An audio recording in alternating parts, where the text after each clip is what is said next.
Good evening, everyone. This is Michelle Biggs, CEO of My Best Everyday Coaching and Consulting, and the host of Real Conversations with Michelle. Welcome to the next episode of Real Conversations. Our topic is coping during stressful times. And for those who don't know me, I am a senior HR professional, have been working in human resources for 34 years.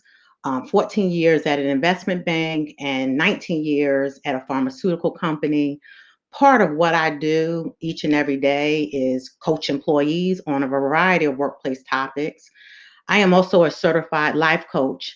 And I started this series out of a desire to really help people during these times. I want to figure out how can I best um, provide input, right, to people during these times of stress.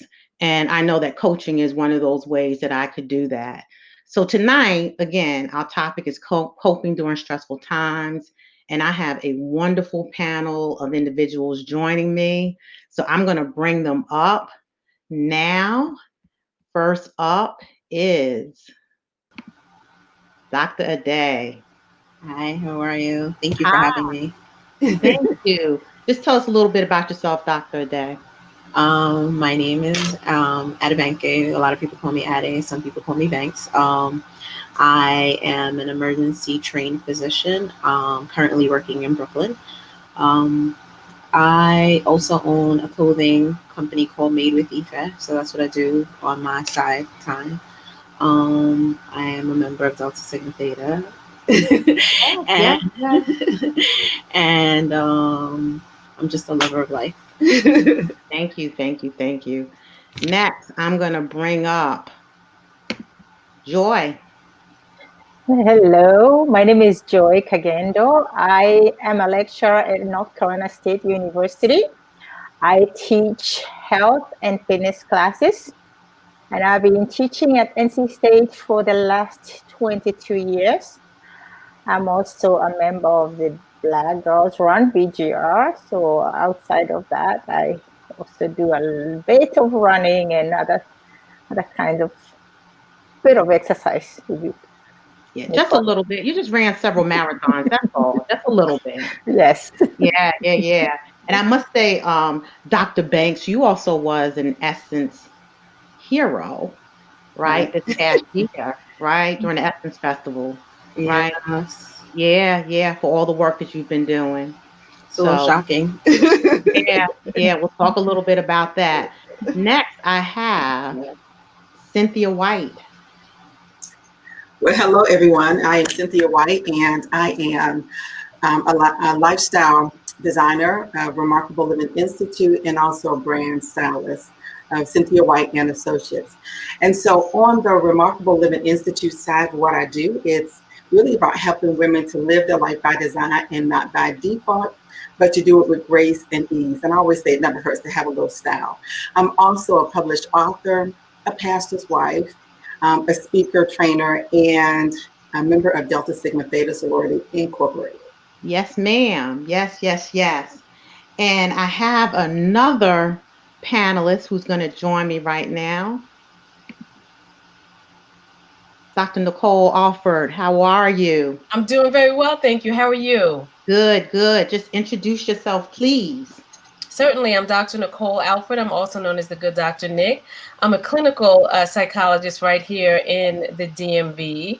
I am originally from Brooklyn, New York. You may hear a little bit of that in my voice. Big ups to Brooklyn. I am a member of the first and the foremost and most illustrious sorority, Alpha Kappa Alpha Mm-hmm. Sorority. And Mm-hmm. I've been practicing professional psychology now for 23 years. So, yeah. Yeah, thank you, thank you. And you have been a great friend to me over these past couple of years, and your mentorship, along with Cynthia's mentorship, has been quite frankly just overwhelming. I do appreciate you guys so much. So I'm going to start off with my first question to you, ladies. So on a scale of 1 to 10, how would you rate your stress level? Nicole, start with you first. I think it ebbs and flows. I don't think it's a constant number for me. I think I've been as high as maybe an 8. Okay. I think I've been as low as maybe about a 2 or a 3, but I think I will say this: I think it has escalated the longer we've been in the midst of this pandemic. Yeah. Doctor Ade, and I know you in the emergency room. I can only imagine. How would you rate your level? I think I would have to agree with Dr. Alford. There are days that my stress level, because I'm so used to being, I guess I would say my scale is a little different from everyone. I'm used to my scale being higher, so I kind of lower the threshold. Okay. So for like the average person, that might feel like they're at an 8 right now. For me, it might feel like a 4. Okay. But when it's at an 8, it's like everything is exploding. And so that varies on a daily basis. I think I function level on a regular basis at about 5, 6. I don't know Okay. if that's healthy or not, but that's just the life that I know. So I think I'm around 5, 6 is where I usually hang out. Joy. Joy, joy, joy. Where I have you been? I agree with the ladies as well. I think my stress levels depend on the situation. Yeah, it's situational. It also depends on the type of stress. So it could be when it's good stress, I perceive that positive stress is good. So I don't look at that as being on the negative. Rather, Yeah. but I need that drive to get me going. So depending on the situation, but like the lady said, this since March, February, I have seen myself morph into some person I don't like sometimes. Mm-hmm. So yes, yes. And so what gets me going is when I see that happening, I just have to stop, either vent or just get out and run, go exercise. And so I am back. That brings me back to normal. And yeah, 6, 7, 8. Yeah. Okay. All right. Cynthia. Well, not to be the oddball, I would say that currently my stress level is probably more like a 9.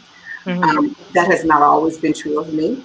I would say in the last 2 years, um, I have I have figured out how to reduce my stress level, and but that really happened because I was living my life in a very stressful way, Yeah.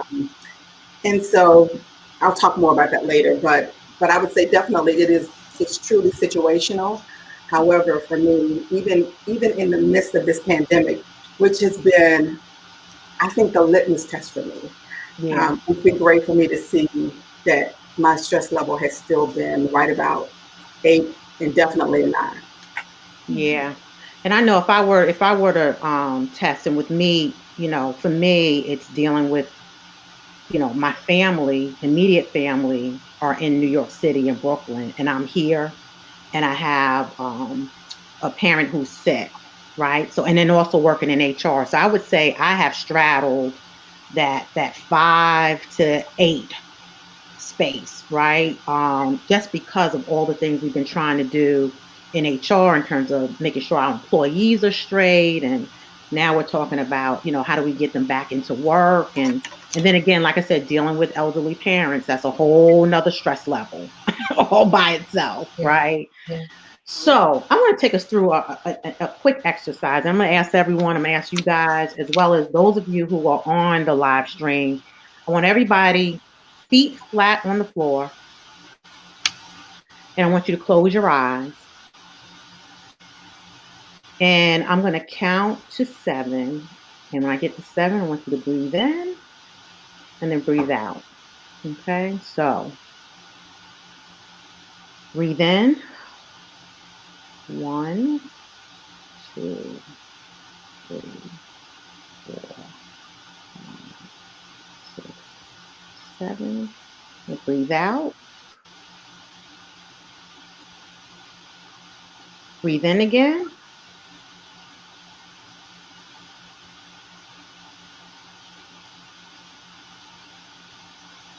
And breathe out.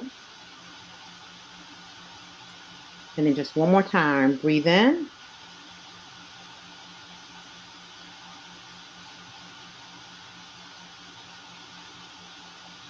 And breathe out. And that's something that I've had to do for myself at work a lot these days, just to get myself just in that right mindset of starting my day and doing what I do. So that's just a simple exercise that people can do to just try to relieve stress in the moment. But Dr. Day, I'm gonna start with you because you've been dealing. I would say we started out this year with a lot of different things, but COVID definitely took us to a whole different level, right? In that March time frame when things started to shut down, right? Right. So tell us about day in the life for you as an ER doctor and just some of the things that you think we should just need to know about COVID right now. Um, so kind of complex question. So the day in the life of an ER doctor, it's fun because no 2 days are identical. In the fact that some days we don't see a lot of patients, and some days we see everyone's sick and feels like they're dying, and it's just like, what happened? Or people just come because they need reassurance. During the COVID time period, so before everything was shut down, and the days leading up to, I guess it was March 13th when New York City was shut down, and then it was a pretty stressful thing. Like going into work, you didn't know what to anticipate. It was just like you had to just be ready for war. I guess that would be the best way to describe it. It was, I don't know, I just had like an anxiety level. Mm-hmm. And I would have to agree, like sometimes I just felt like I was at a 10 and I didn't know how to, I had no way to vent. I had no way to let it out because no one could understand what we were going through before the media picked it up. Right. And you're dealing with family members as well of the patients, but then you have to come home to your own family and deal with those other things that are going on. And so it became very different for me as a person. And it taught me a lot actually about like your mental health and learning how to cope with things.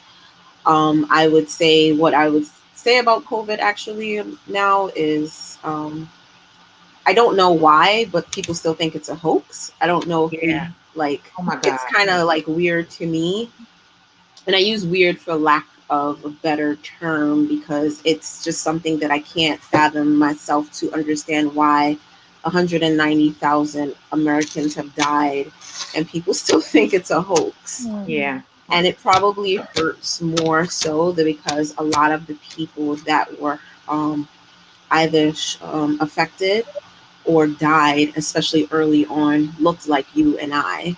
Right. And that those healthcare disparities still remain. And I think that if we don't learn anything from COVID, one of the things that we should learn is to take better care of ourselves on a whole, like spiritually, mentally, and especially physically. You know, Yeah. it's not okay to carry all the stress of your family on your back. It's not okay for you to keep saying, I'll do it tomorrow. I'll do it tomorrow. I'll do it tomorrow. Yeah. Tomorrow may not come. Yeah. So, And that's one of the reasons I wanted to have this particular episode and why I invited all of you on this panel because I really do feel like, it is during this time. If one of those things are out of line, our spiritual, physical, emotional selves are out of line, I know for myself, I cannot operate. It's just hard to operate. So I need to make sure all of those things are aligned. So talk a little bit about, so as you said, a lot of people still think this is a hoax, right? What are some ways we can um try to prevent ourselves from catching? I mean, I know we hear a lot of things about wearing a mask and things like that. Anything else you can add in terms of just taking care of ourselves?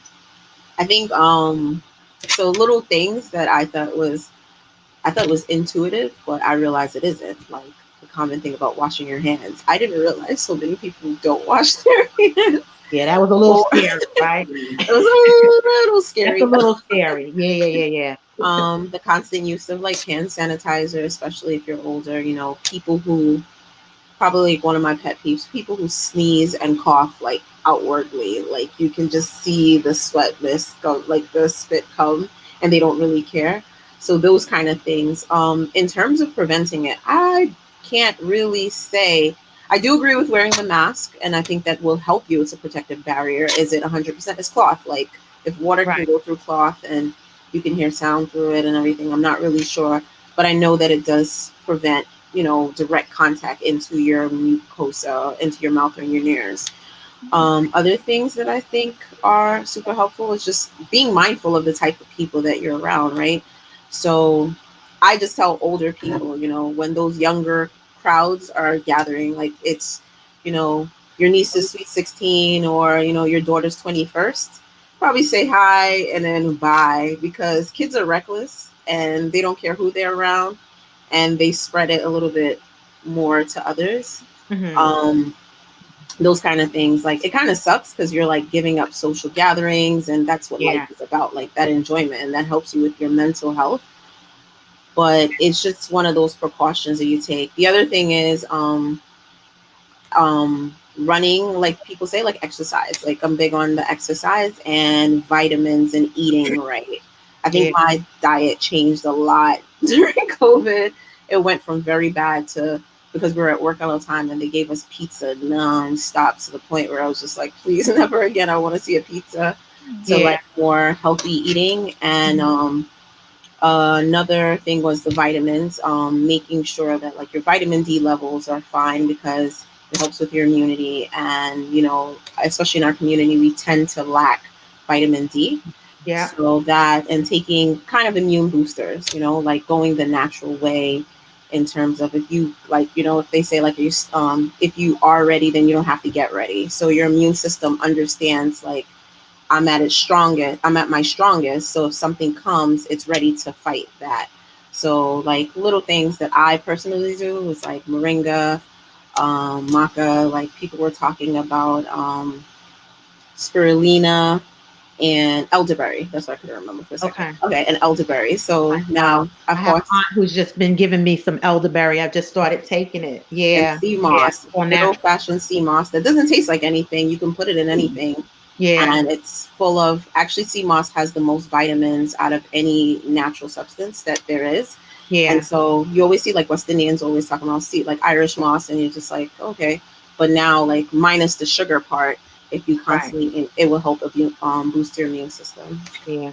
And it's funny, I got a little nervous because I think after a couple of months, what we started to see, to your point, is more people coming together, right, for different things. And as different states started increasing the number of people for gatherings, I think we saw a lot of people starting to relax a little bit, right? And as you said, when you're coming into that close space, although they're family, you still don't know. I mean, if everybody's out about and you're not sure, you don't really know if people are protecting themselves or not, you're putting yourself at risk, right? Period. I think we're hearing it more and more.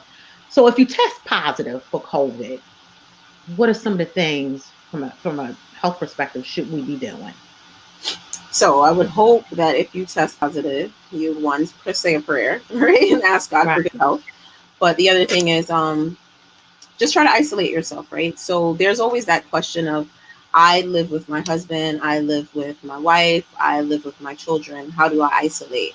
It's a little bit harder I would say, for a spouse to isolate. I've heard spouses isolate from each other, but I'm not really sure how that happens, because you sleep in the same bed, hopefully. I've seen younger couples with no children tell their husbands, like, go into another room. Like, I couldn't risk it because they were afraid. But if that's the case, usually if he has it, then you have it, or she has it, vice versa.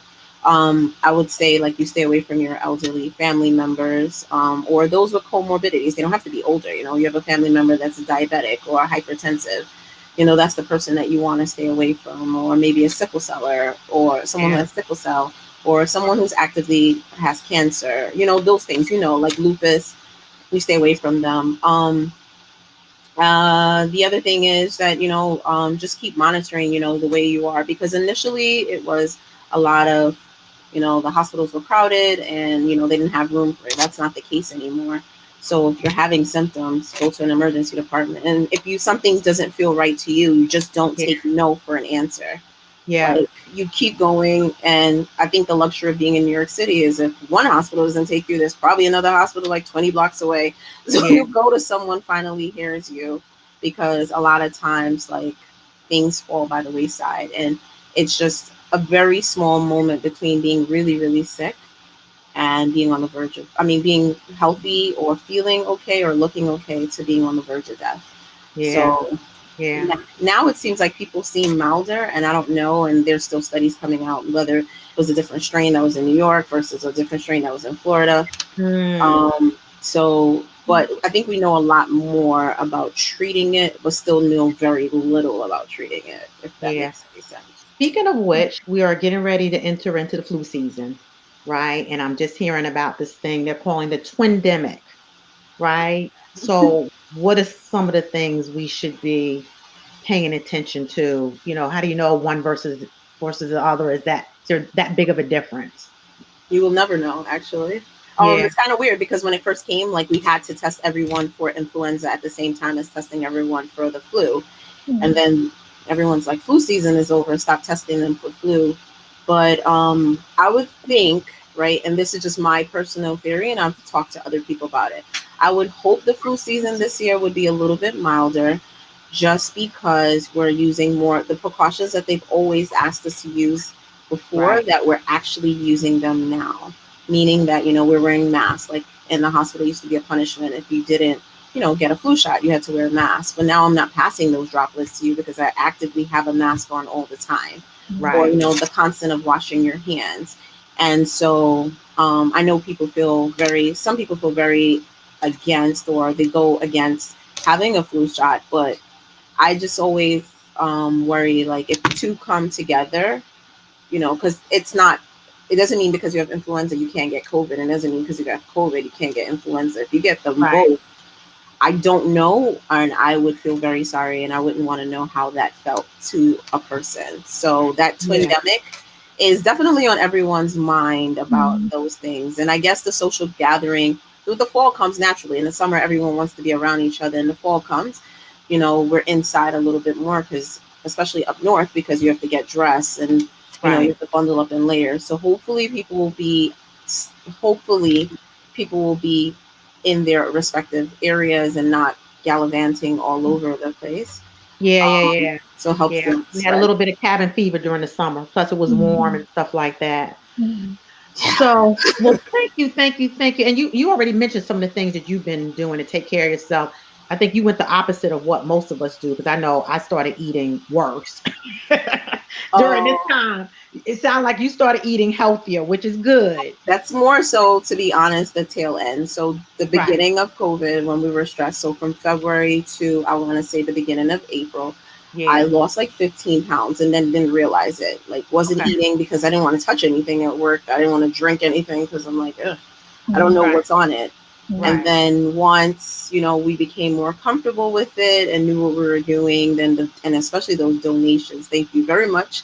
But they definitely added to that worse than freshman 15. It was like this COVID 20 or this COVID 19 way. And so after, like, having a breath, then I realized that, my eating habits had to change, because I actually became my largest that I've ever been. Yeah. At the tail end. So it was different. And the bike riding, like, I can't run, so I had to pick up something that was cardio. Like, I'm very jealous of people who can run. I know, me too. But it sounds like you're just keeping your mind and your body, just keeping it moving, are ways that you help to stay sane for yourself, is what I'm hearing you say. Yes. Okay, cool. Dr. Alford, I'm gonna move to you, because the mental state. I know during this period, I know for myself, there were times, especially living by myself. I had two dogs, but not having that direct contact with humans the first 2 months just drove me bananas. So talk about just the whole mental state during this period of time that we've been in the last 6 months. So the first thing I want to say is the fact that it drove you bananas is not abnormal, Yeah. right? It's not to not be expected. It is to be expected, right?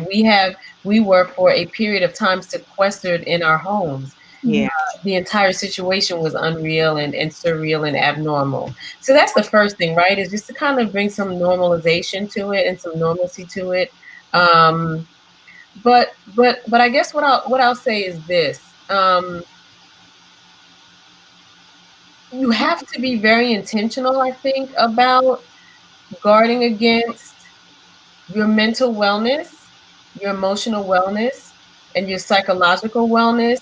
Because again, and then, right, if we are entirely honest and open here, then we know we are not just dealing with COVID. That is not the only pandemic or the only stressor or It the is. only fallout, right, that we're dealing with right now. There's a multiplicity of factors that we are dealing with right now. And unfortunately, this is the perfect storm. They're all kind of co-occurring all at the same time. And so we have to be very intentional about our mental health. And so, like the doctor just said, at first, maybe for some people at first, maybe your habits are that you lose some weight in a lot of weight because you just don't even feel comfortable. You don't know what to eat. Or Right. maybe you can't get to the store. Or maybe you get to the store and they're just clean out of everything. And then so you start eating very bad, right? And so then you're eating everything and then you get. And so I look at it as it's going to be sort of the curve is going to be a roller coaster, I think, for quite some time. I think people will do well for quite some time. I think people will develop good habits for quite some time, and then they'll slack off. Many people started working now because they were smart enough to know, I got to move. I'm not moving. I'm not walking to the subway. I'm not doing this. I'm not moving. So I got to start moving. And so many people started that. Then they slacked off for a long time, right? Yeah. And here comes all this other stress. Here comes economic stress, job loss. Here comes many people that you know. Now it's just not. I don't know anybody with COVID. Now it's that I know many people that have COVID, and I know many people that have lost the battle. Right. With all those stresses. Then there's the civil unrest, right, and racial Yeah. inequality. And so I think those habits will kind of, so for me, I think the goal and what I would tell patients, I think the goal is you just kind of you got to find a constant. You have to have something to ground you because right now, our normal grounding mechanisms, work grounds people.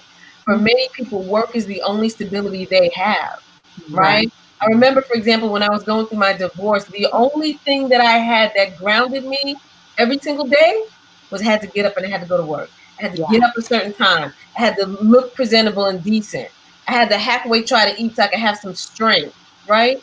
So for many people, work is the only stability. And now some people don't even have that. And the rest of us that have that, we're doing it very different, right? Yeah. So we Yeah. gotta find something to ground ourselves. For me, that's my faith, Right. right? For me, that's my Yeah. faith. So Michelle, you said when you opened up in the opener, you said, there are many different aspects. There's spiritual, there's the physical, there's the psychological, and you kind of have to bring all of them together.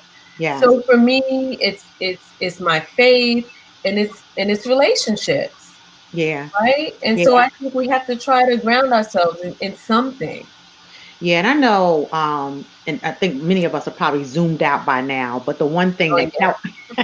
I think early on, the one thing that kept me sane were the Zoom connections, True. right? Yeah. So though I could not physically be with friends, it started out, I mean, every weekend, every Friday, from Friday to Sunday, there was some kind of Zoom.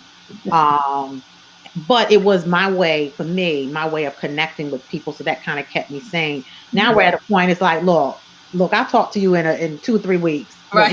we don't need to meet now. I'm Right. zoomed out now, right? It's true. You get burnt out. We do. You get burnt And, out. and I like the fact that you did bring in, because like I said, we started out in this space this year where things started to kind of derail or take us to the stress point was COVID. But as you mentioned, over the last couple of months, there've been so many other things, right? We've been dealing with, right? We got the elections coming up. That's another space that's causing people to kind of get all crazy right now. It's true. So, Dr. Nick, what are some things? Well, before I get to ask this question, what about the kids, right? Because they're also, they're dealing with this stuff too, just like we are, probably seeing more than they would have normally have seen. if they were in school and everybody wasn't home in front of the TV more than they ever have, right? So what can you say about kids during this? So I think the first thing I want to say about kids is that yes, we want to keep in mind and bear in mind and be concerned, right, about kids and how they're going to fare through this. But the other thing we want to keep in mind is that kids are really resilient. And to a great extent, they're even more resilient than adults. And I'll tell you why. They don't have the same longevity of habits and habituation that we have, right? And that we've developed. And so they can shift and they can morph and they can flex and they can adapt in a way that is we just know from the research is a lot more difficult for adults. Yeah. So that's the first thing, right? The kids are resilient. The kids are going to be okay. With that being said, our kids are going to take their cues from us. And so we have to model adaptive behavior, right? And we have to show them how to be in this. And I think a part of that is to be authentic. And so, for example, if I had young kids living at home with me, I would have conversations with them and I would be very honest and authentic. And I would say something like, yeah, this is really hard for me too. Yeah, this is new for me too. Yeah, I know you're dealing with some losses. You can't tag up with your friends. You couldn't go to your prom. You couldn't go to graduation. I couldn't do some things too. Let's have a conversation about that, right? So I think that there's some good ways that we can model adaptive coping mechanisms, teach our kids how to cope through adversities. This is going to be a huge learning experience for our children. I think the jury is out. I believe there are going to be some long-term impacts and effects that we are not even thinking of, right? For example, when we, our grandparents, my grandparents, all of my grandparents are deceased and have been for decades. My grandparents were alive during the Great Depression.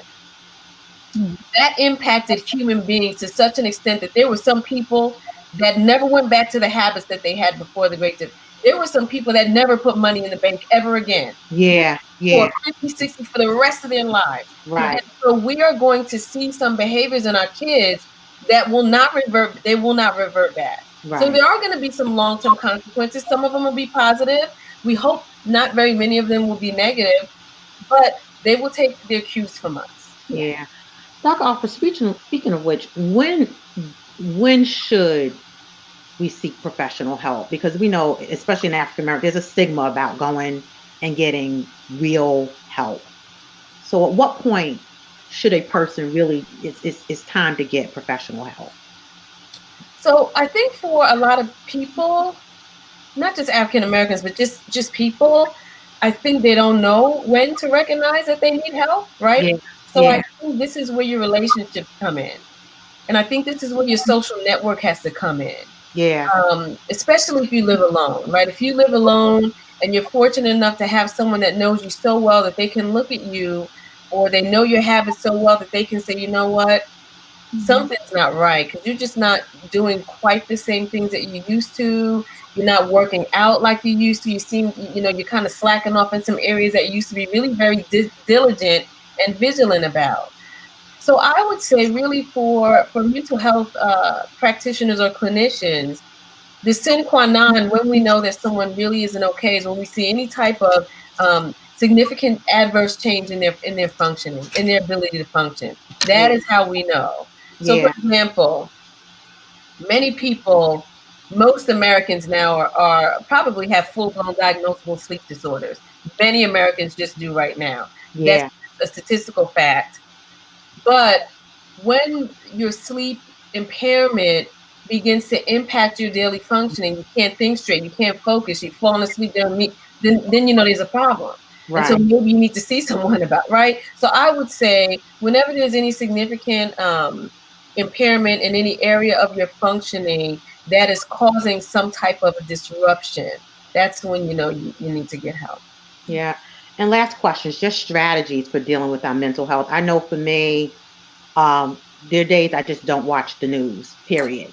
Right? Just so much going on. So anything else you would suggest in terms of just keeping ourselves mentally sane? Well, that's a good one. That's probably the best one, right? You have to shut it down sometime.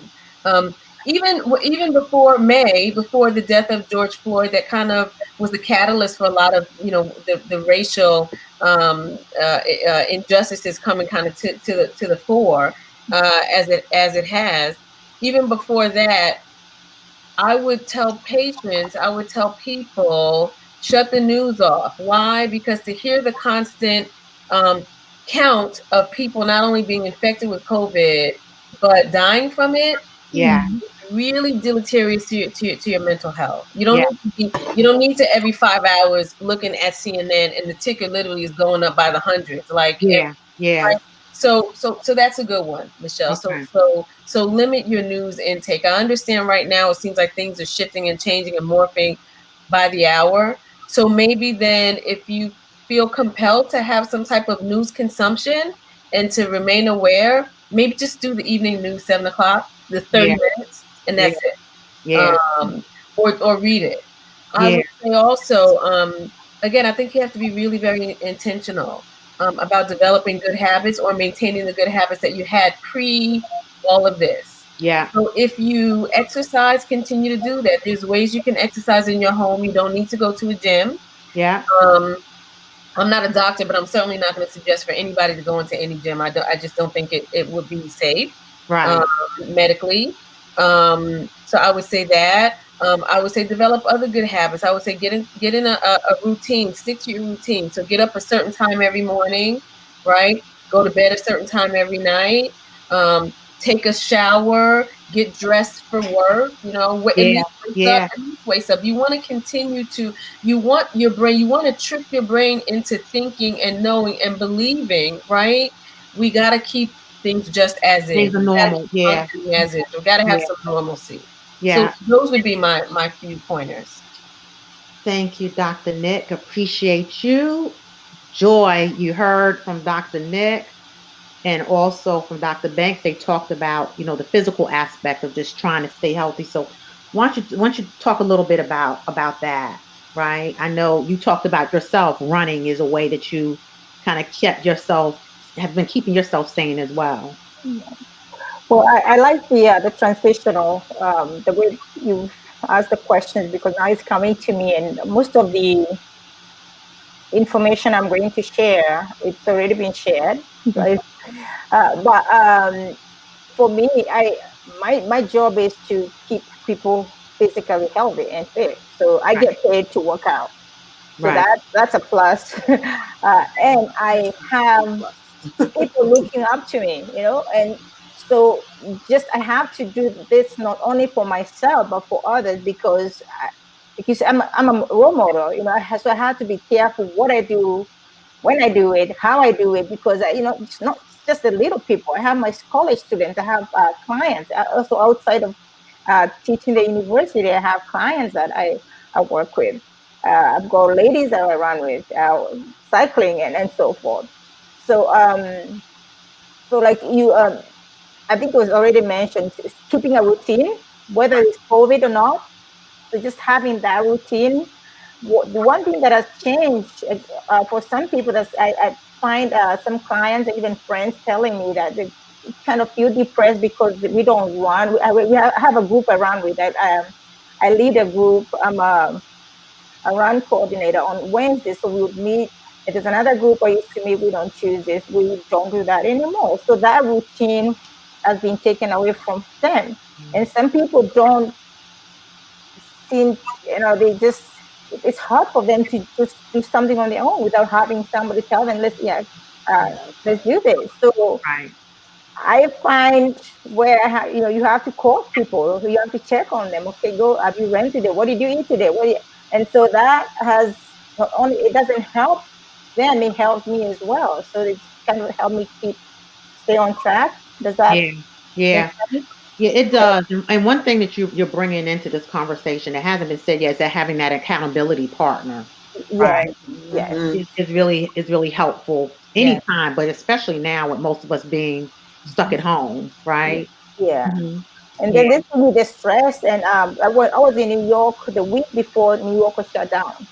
So I was Mm. in New York City, and So a friend of mine went with me. I had to go to a conference, but the scary thing is we went to Broadway, and when we saw the crowd, we backed off. When I came back, my chest was hurting. I started thinking, oh, I've got COVID, but it just happened. I had walking pneumonia from running in the cold in November. But that also pushed me, it set me back, and the doctor said, no, Ronnie, not doing this. So it was rather depressing for me, just getting out of my routine. My diet also changed. Some things I was doing on a regular basis. I wasn't doing that. And so I think that prolonged the healing process as well. So sometimes we have to kind of think, oh, I'm catching a cold often. I'm thinking, what am I doing different than I was doing before? So I do that kind of check-in with myself. What has changed? And so I have to get back into my routine. The CMOS, I'm actually making that now. You want to buy some CMOS, if it's not I'm hearing more about CMOS. I need to look into it. Yeah, I'm glad you all are bringing that up. I didn't know about CMOS. I have 2-3 jars in the fridge right now, so I make that. I'm also making elderberry syrup because of flu season is coming. Just getting that ready. And I know my auntie just has been giving me that, and she told me about it. I'm like, okay, I just need to start taking. I'm hearing more and more people talk about it. Kombucha. I grew my own kombucha. What's that? Where can we find those? Online. You can go online, just you have to buy the dry ingredient and then just follow up the recipe. They have different recipes for that, and just you can make your own, and they can be quite expensive. Like especially elderberry syrup is very expensive. I know buying that. You can buy the berries and make that yourself. Ade, what you gonna say, Ade? You got so I'm the cheapo. So like Walgreens usually has them as the gummies. You're not cheapo. You're frugal. Yeah, so the time I actually equate like doing the CMOS, I'm actually soaking some now. Yeah. And the first time I started, like there's stores that sell them. Like if you go to like health food stores, they already have them in the jars, but they're like $35 for the jar. Yeah.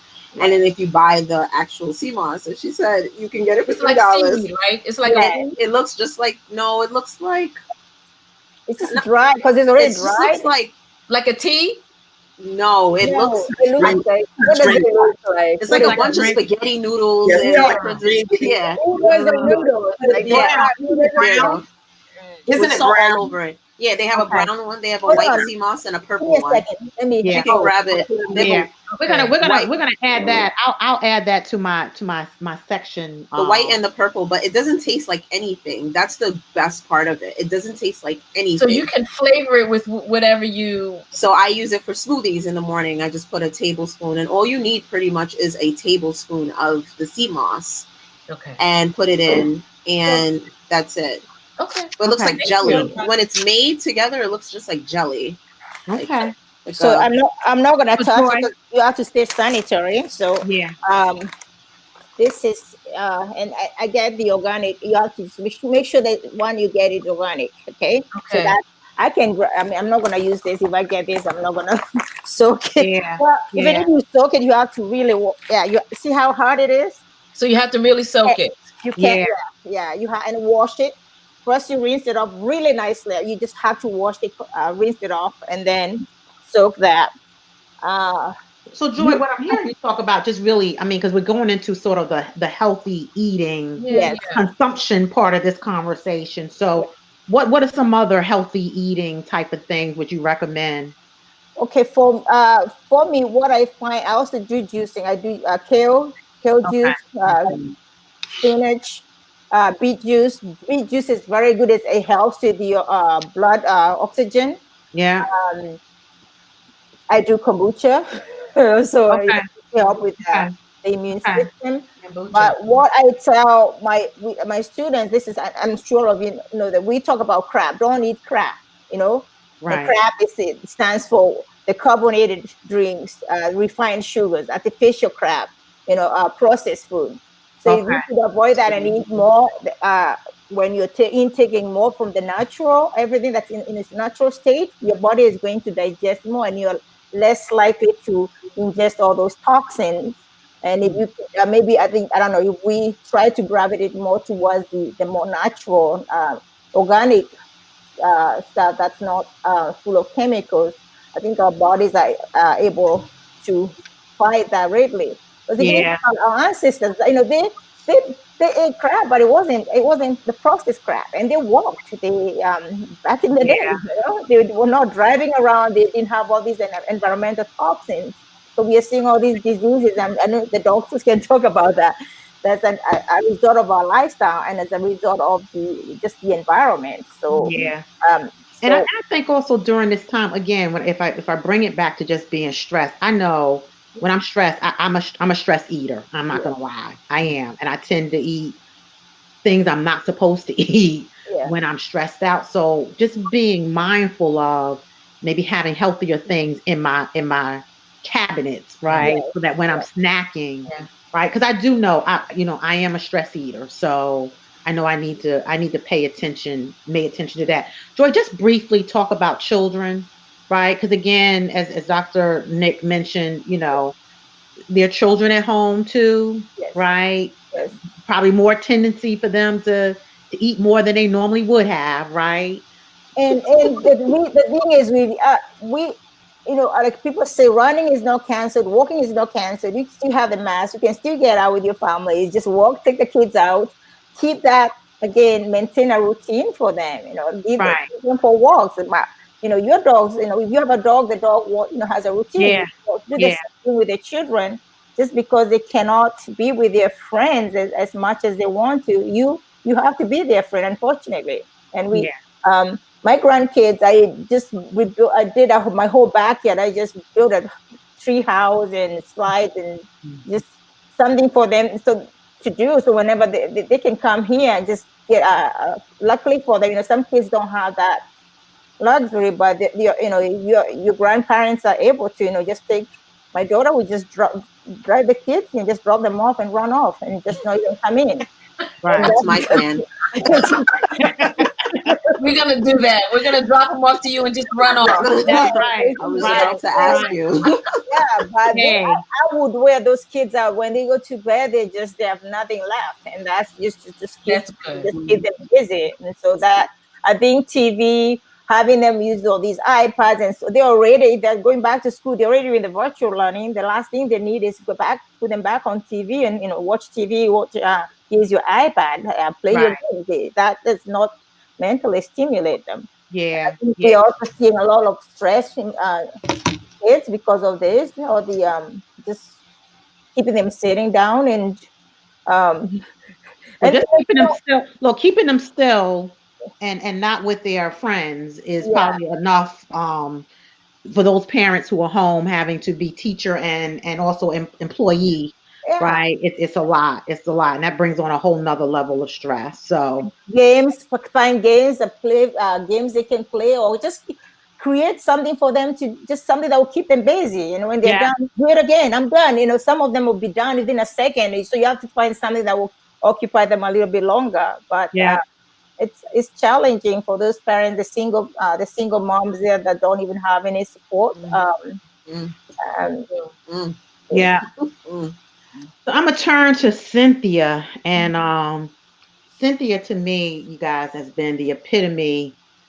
She is my role model, although I need to role model her more than I do. But I watch Cynthia, and is the epitome of what I would call the self-care guru.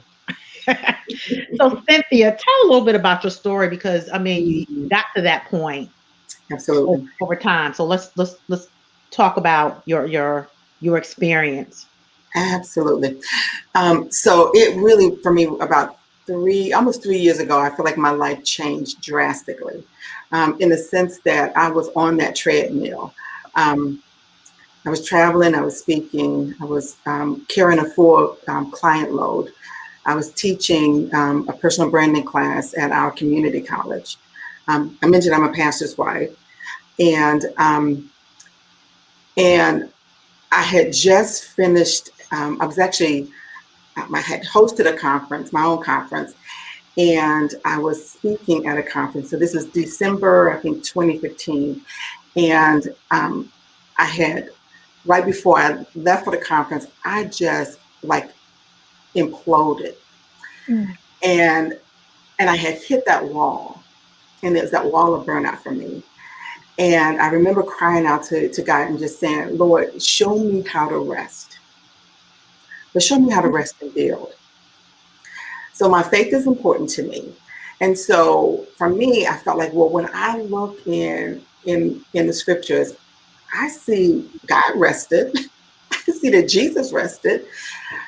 And yet he did some amazing things. So show me how to do that. And I always say, for me, I felt like I was about to have a breakdown. And I don't use that word lightly, because Yeah. I feel like when it comes to mental health, it's really not if, a lot of times it's when. When will you reach that breaking point? So that's one aspect of it. But the other aspect of it for me is I knew what that looked like because of my own family of origin. Mhm. My father had mental health challenges. And I always say he was my hero, because when I look at him and I look at how, as an African American man, he realized that his life needed to be better and he could be better, and he chose to get help.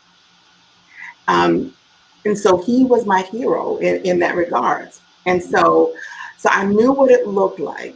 And I also knew that that was not the road that I wanted to take. Mhm. And that I wanted to just stop. And that's really what I did. So I finished the conference. And once that conference was over, my life changed. And I haven't gone back. Yeah. I always say I don't hustle, I don't grind. I used to, but those were dances in the 70s. And so for me, it's about learning how to live my life restfully. And the way I start my day, I want to end it the same way.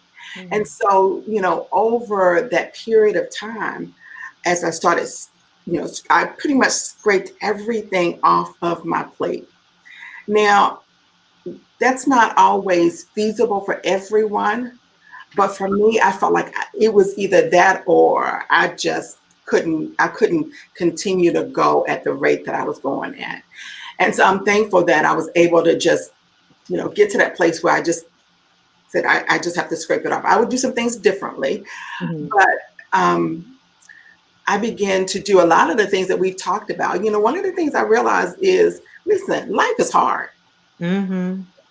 And in order to live life well, in order to lead well, and for me, living and leading well is living well spiritually, physically, and emotionally.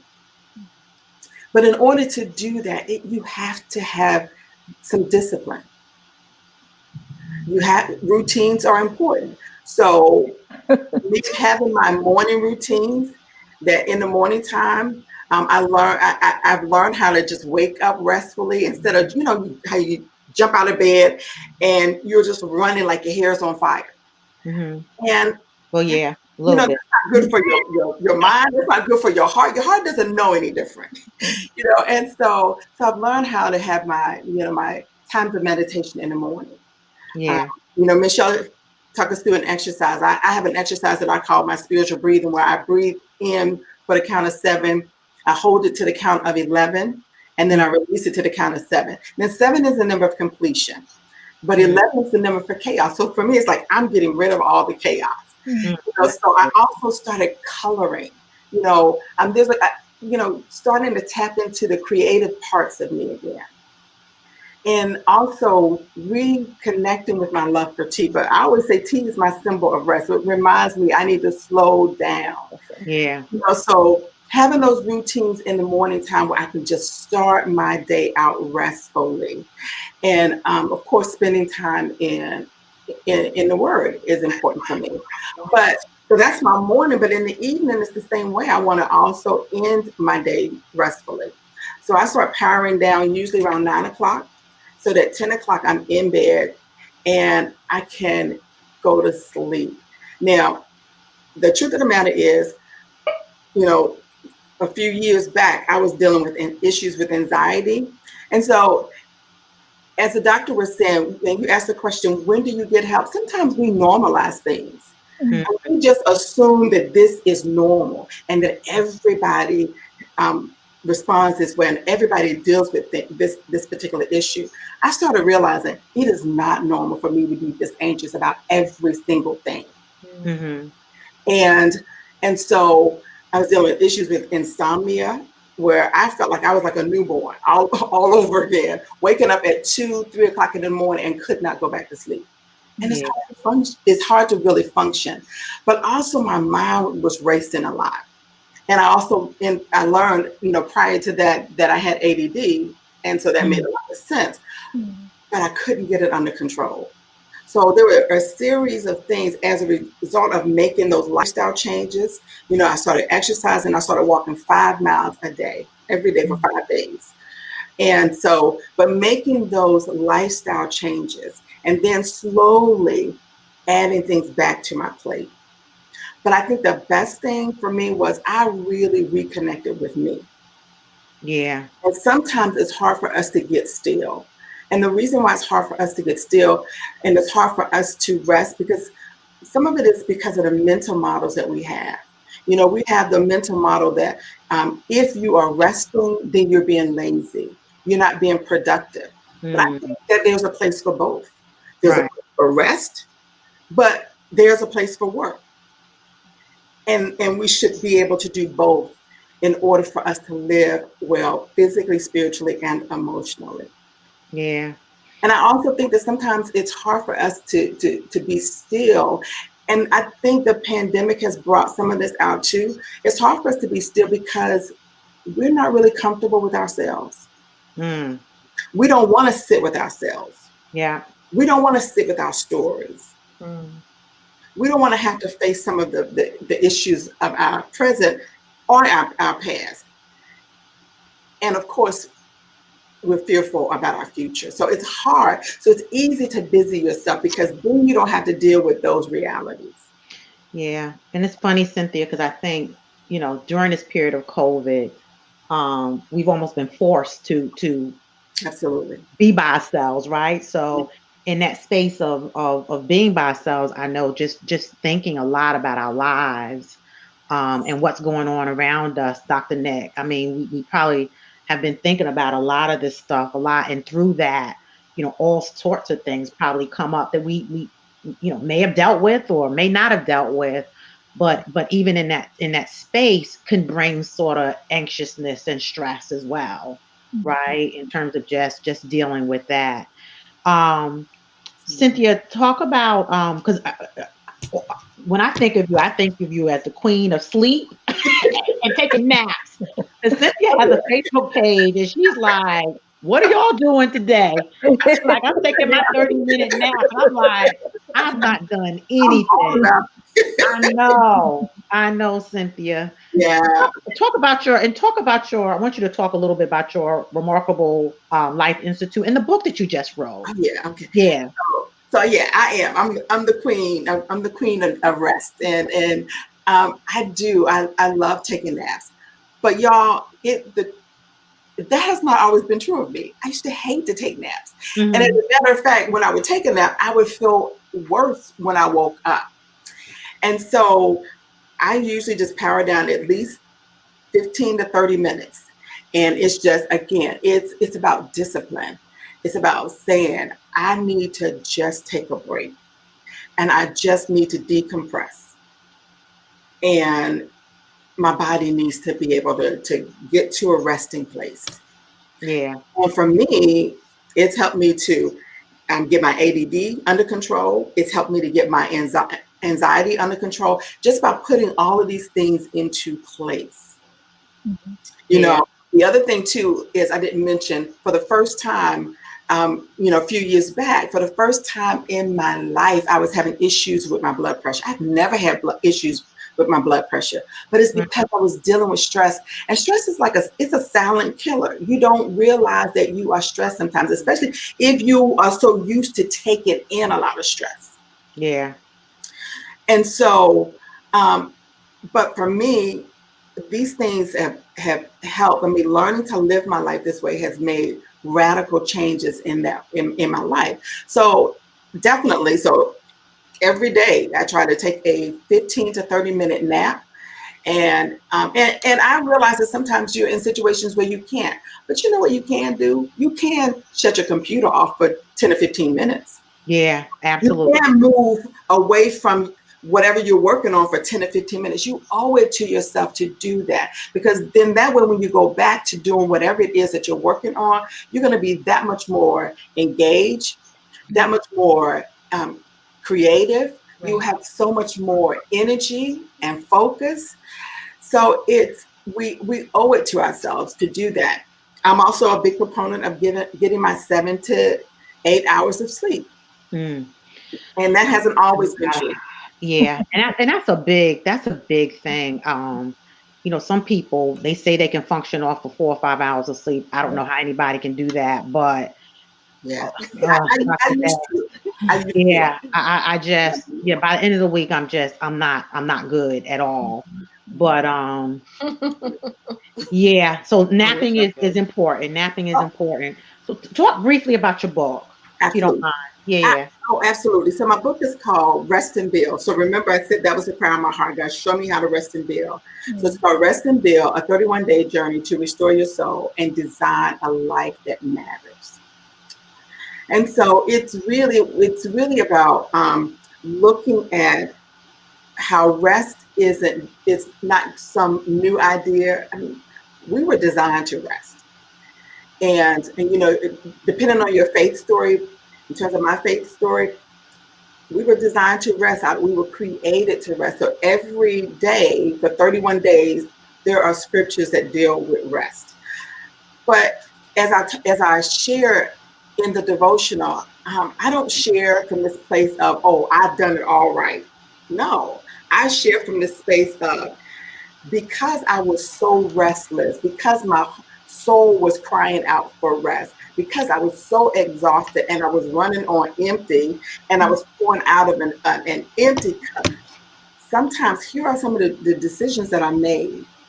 And here are some ways that I lacked some discernment, or I didn't have the clarity, or I didn't show up the way I really wanted to show up. And so it's really written more from that place, but also what happens when you learn how to rest. So every day, there's also something that you do for self-care, because I believe that self-care is something that we should do every single day. But it doesn't mean you have to spend a whole lot of money. But napping is self-care. Eating right is self-care. Talking to our friends and staying connected is self-care. So, but it's about, saying, I owe this to myself in order for me to show up and really express the best version of myself restfully. Yeah. And then there are practical things that you can do, and also, of course, tea, because I love tea, but there are tea quotes that, again, just remind you, because tea has some health and some medicinal benefits as well. And most people don't realize that. Yeah, they sure do. The healthy teas. Yes. Yes, the healthy tea. Yeah. And also, Not the Lipton. Yeah. Yeah. I'm a tea person. I have, the tea. Yes. Yes. So even tonight, like, I'm sipping on a cup of peppermint and chamomile tea. So it's about knowing what teas are the best teas to drink and when should you drink those teas. Yeah. So the devotional is written from that space of saying, so this is what I believe, this is what a remarkable life looks like. That's full, that's meaningful, one that lacks absolutely nothing. But best of all, we get a chance to co-design this life along with God. And so remarkable doesn't mean that life is perfect. Again, life is hard. And even for me, even as I've walked through some things this year, I feel like I've walked through some situations that have been the absolute hardest thing that I ever would have imagined that I would have been able to go through and endure. Yeah. But I also know, had I not learned how to rest, physically, spiritually, and emotionally, I don't think I would be here. And certainly I wouldn't look the way I look. Rest. So it's about understanding that a remarkable life has curves, but we still get a chance to show up and build a life that's worth somebody talking about. So we look at Chadwick Boseman's life, and we can look at his life and see this is a life that was worth talking about. But we deserve the same thing. And I think for me, I started realizing I didn't like having people refer to me as, oh, you know, Cynthia. Oh, she's so busy. Mm, mm, mm. You know, from a brand perspective, that's not, I don't want that written on my tombstone. I don't want people to say that about me. Yeah, In yeah, order for it to be different, then I had to change how I showed up, but to do it in a way that's authentic. So for yeah, me, this is not just something that I wrote, it is something that I live. yeah. You know, because Mm, and also helping other women understand the power of taking control of your life and getting your life back on track, because people will see you and they will see you looking worn out, they will see you looking burnt out, they will see you weary, and they will let you continue. yeah, They yeah. will Well, let you I'm going continue. to interject that for a second because I don't know if you saw my post yesterday, Michelle, and I just had to start shedding off whatever was weighing on me because people will you're a yes I'll do a yes person, Yeah, and Yeah. You people have look to know up your to you so boundaries. much. Yeah, yes. Yeah, they will wear you out, and when they wear you out, you stand up for yourself. What's wrong with you? When you have to Yeah. speak. yeah, Oh, And yeah. so yeah, yeah, you should have set boundaries. But for me, that happened yesterday. I just reached, okay, that's enough is enough. You just start shutting off and just say no, and and take care. You want to help, but you also have to know your limits.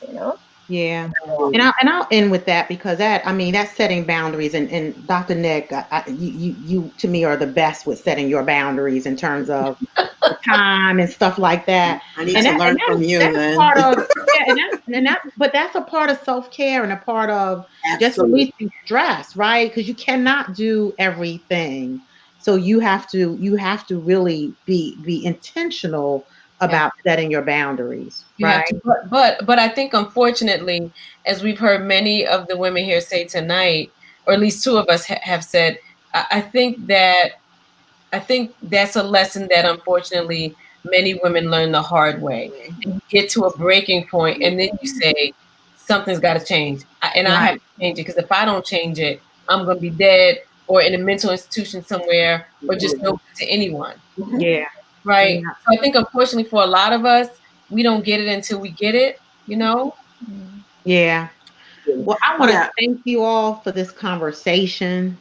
I know out of all the topics I talked about, this was one that people were waiting on, right? I think it just goes to show you. I think all of us are dealing with some level of stress in our lives, right? And needing to take control of it. So I appreciate all of you for joining me in this journey.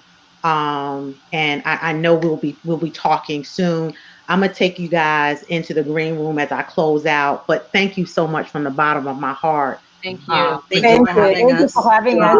I love you all. Good Um, luck, ladies. yeah, Yeah, thank Thank you, you. thank Yeah, everyone. so Great thank to thank you. meet you. everyone. Let's stay in touch. Yes, Yeah, for yes. sure, Absolutely. sure. So everyone, this series, as I mentioned, I started this series because I really had a desire for helping people. And this is how the series was birthed. And part of that series is also for me as a coach, how can I help those of you who are in need of some help? And let's face it, when you're talking about stress, some of us need to be planful about dealing with our own stress levels. So, one of the things that I do want to just mention for those of you who are having to manage stress, and we all are in different points of our lives, I do want to offer up a 45-minute coaching consultation, right? To those of you, free 45-minute consultation, right? For those of you who are just needing to step back and figure out this thing called life right now, right? With all the types of things that we have going on, right? I know, as I mentioned, and so many other people have mentioned, you got to be intentional about it, right? So if that is you, and you need a good jump start with just trying to take control of whatever might be going on with you right now, send me an email, mbiggs.mybest@gmail.com. I'd be so happy to help you. Again, free coaching consultation. Give me a call. And on that note, thank you for joining. My next topic, I'm going to do a little bit of pivot and talk about career coaching. As I mentioned earlier, for those of you who may have missed my opening, 34 years in HR, a lot of those years have been spent coaching employees on a variety of workplace topics. And I am also a life coach. So sometimes we just need that help and need to talk to someone about getting unstuck and getting unstuck in different parts of our lives. So hit me up, mbiggs.mybest@gmail.com. Have a great evening and get some rest. Thank you.